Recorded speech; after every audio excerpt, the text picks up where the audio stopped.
That's Hey, a tough Dom. act to follow. Oh, come on. Come on. Watch this. Okay. We're gonna dust them. Okay.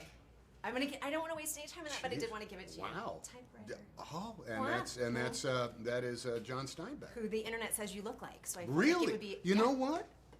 I'm with you. Hey, I kind of do. Wow, this is a good day for me. Okay. All because of you. Kim Holcomb, King TV, Seattle.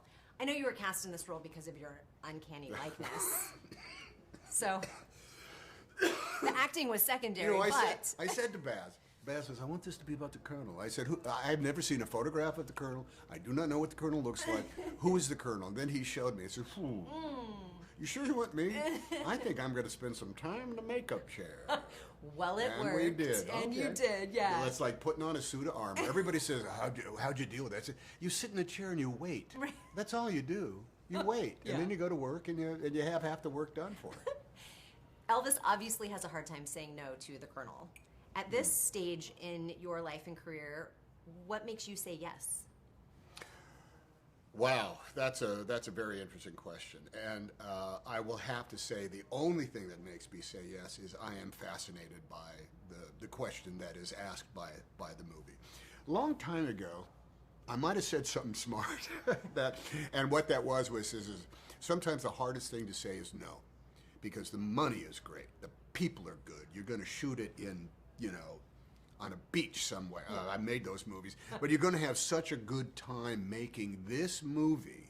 You get to shoot a gun and kiss a girl, that you just say, well, I don't want to turn down this. But you have to, because otherwise you might be repeating yourself, or you might be diluted. And I'm going to tell you right now, I did that. I said yes way too much than I should have.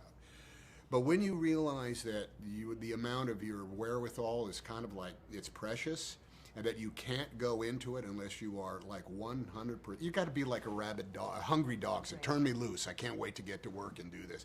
You have to say no. And I'm lucky that, I got enough people coming to me that, wave a can of kibble at me and I end up lunching, like I did here with Baz.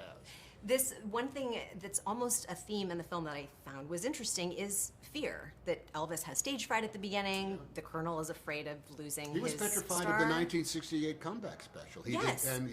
Yeah.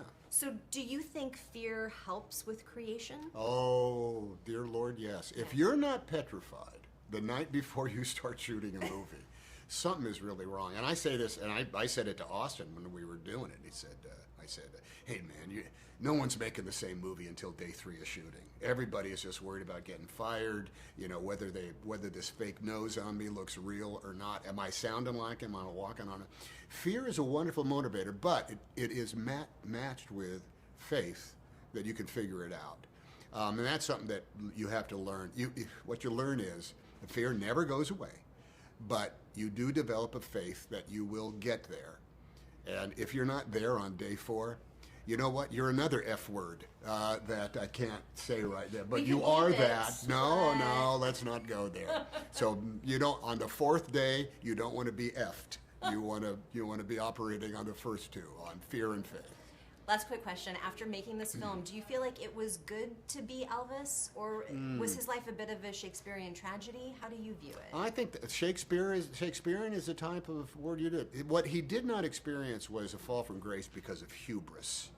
I think there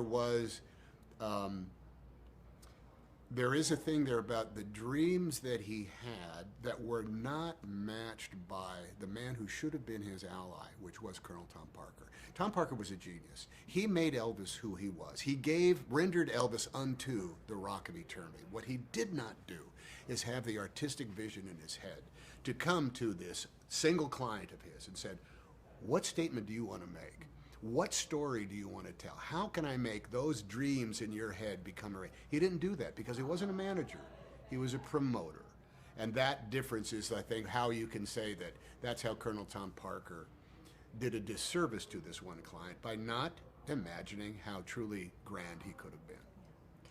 Okay. Thank you so much. There Such a you pleasure go. to meet you in person. Thank you. By this the is way, a this is Seattle artist, collector just like you, but she does, so that's all all time. typed. You know, I don't know anybody that I would never have the patience in order to do that No. because you have to like type some Yes, things back very and forth, softly. and you yeah. have to decide which key it should be. And oh, she switches typewriters. Oh, She there has you go. different typewriters Is every there day. a name on Yes, here? Kelye Stole Kneeland. Kneeland. I'll find her and send her a typewritten thank you She note. might actually die. So Oh, please well, don't we do don't want That's that. a defibrillator. You know what? Thank you though. This is really cool. Thank you. Pleasure.